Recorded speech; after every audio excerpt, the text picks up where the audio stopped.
Nako olwaleero tusinzidde wano nsinzidde mu studio nasinzira mu US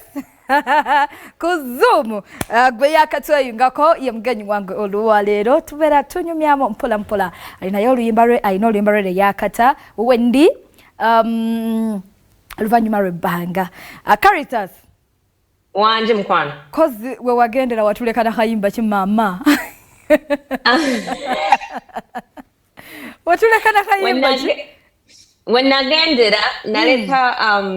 releases olimba bali I love you but safuna chance in promoting so I don't think so many people balutegeera ate when najja wano nekinkuba nenzijukira bannange ndi muyimbi ka pressure nentululala even before promoting the other one called True Muscle. I released those two songs but I never promoted them so okay njagala tunyumya mu Karitas ombuulire endongo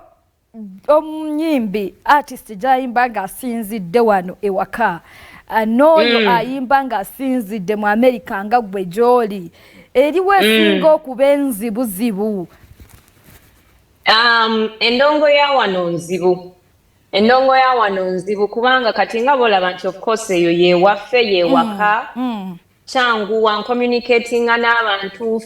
flow njogera olulimi lwe lumu naye antegeera mangu nti I'm trying to be somebody connections nyangu kuba ndi ku ground bw'ogaana okwata essimu yange nga nzija ku office yo nga nkugamba flow mbadde ndeesa akayimba kange mbadde njagala okakube wano kizibu kutandikira ddala ku luyimba lwennyini okutandika n'oluyimba lwennyini okulufuna lw'ogenda okuyimba bw'oba towandiika kati limbadde sikyawandiika kati ng'olimba olina kunoonya writer n'alukuwa writer oyo okutegeera yes okuva e Uganda kati okufuna writer anaakutegeera feel yo nga toliiwo kuba genda buli omu kasooka ennyimba emu ndabe you don't have that luxury kati okutandika n'oluyimba lw'ogenda okuyimba it's hard nomala okuluzuula okuluproducinga back and forth Uganda and then US Uganda then US kino kyafudde kitereeze olimba limu osobola dukolera emyezi 3 really if yes kubanga kati wano production ya wano nga bw'omanyi nti wano babalira mu ssaawa Uganda osobola okubeera mu studio for a while oyiira otereza wano they tell you to do something in 2 hours you have to do it in 2 hours and it tenga kiri expensive still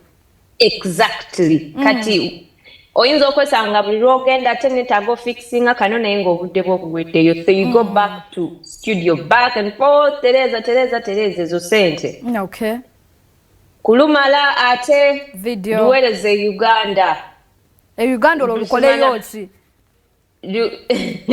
abantu bewammwe bakuwulirize cause regardless tuli eno naye ne wano waliwo bannayuganda ate it's kind of a mindset nti batwala nti ekitunzeeka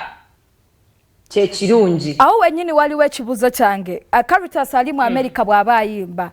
nze badde ndowooza nti oluusi osinga kutagetinga bali eyo nga America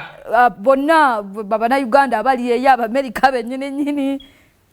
kati olaba ekintu ekyo yes most people kacinga ffe we tuva e Uganda nga tumanyi nti bw'ojja wano ogenda kutandika kubeera n'abazungu nga gye mikwano gyo tiba mu ndowooza reality is gwe bwoze era abantu bosinga otegeera baba bannayuganda it takes a period of time okuyingira mu system yaabwe n'obanyikiramu nabo okutegeera okuwa attention so in the meantime nga bw'okyakola ekyo kiba kirungi n'ofokasinga kuba bo ng'ababo kuba toyagala obasuulirire bafaani bange be banfuula kyendi saagala nzije wano mbasuule busuuzi ntandike fokasinga kuba wano ate ng'aba wano bajja kunkaluubiriza okonvisinga obudde bwe nnina bakonvisinga buwanvu nnyo kubanga tebarelatinga nange ng'abeewaffe barelatinga nange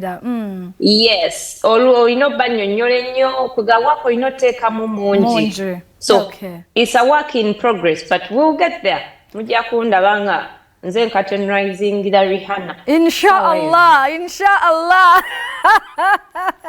bwe tudda ku video kyokyo process ebeera etya na video kati era ne wano ba videographers si bangi oba ba filmmaker nga kati oyinza omusanga nga ne bw'aba nti kyakola takiteekamu nnyo budde cause inaye ayinza okuba afuna videos 2. So creativity video wise is low. Ate n'omuntu atakwata nnyo video ayinza okwesanga nga ayinza okuba nga tabeera na equipments nnene nnyo kubanga equipments ezo za ssente and videos ennyingi ze zireetera omuntu okuba nga azina kati bwe ziba nga videos zakwata si nnyingi ayinza okwesanga nga it's a project naye nga si nnene nnyo bali focused on kola mikolo stuff like that kati bw'ojja okwata video era kyekimu look for ideas, creating a script. It's a lot of work. Ndaba okusinziira bw'onnyonnyodde Karitas ndaba nga kinenemu bw'oba okola endongo kigazi ng'osinziddeeyo. Very expensive. Ate kiri very expensive. Ogenda kumala kwota nakyo baby?